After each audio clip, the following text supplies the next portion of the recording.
Yun, what's up mga par? Epektibo rin pala itong pamatay ng ipis mga par, itong ginawa nating patibong para dun sa daga. So, dito natin pinain sa harapan mismo ng butas ng daga para makita agad ng daga. Kaso, yung mga daga, namatay na nung mga nakarang araw kasi nakatatlong daga tayo eh.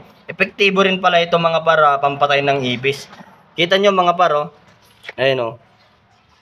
May ipis na namatay. Kinaumagaan, tinignan ko, ayan oh. Namatay yung ipis. Ganitong nangyari dyan. Ngayon, yung mga ipis, nagsipuntahan dito.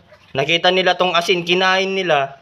Siyempre, naalatan sila. Yan pa nga yung mga sobra nila. Oh.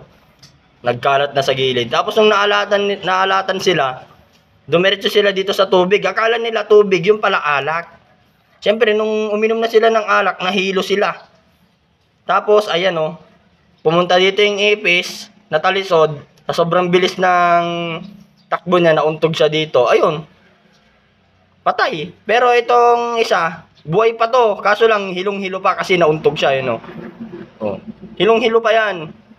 Epektibo rin pala ito mga par na pampatay sa ipis. Ano?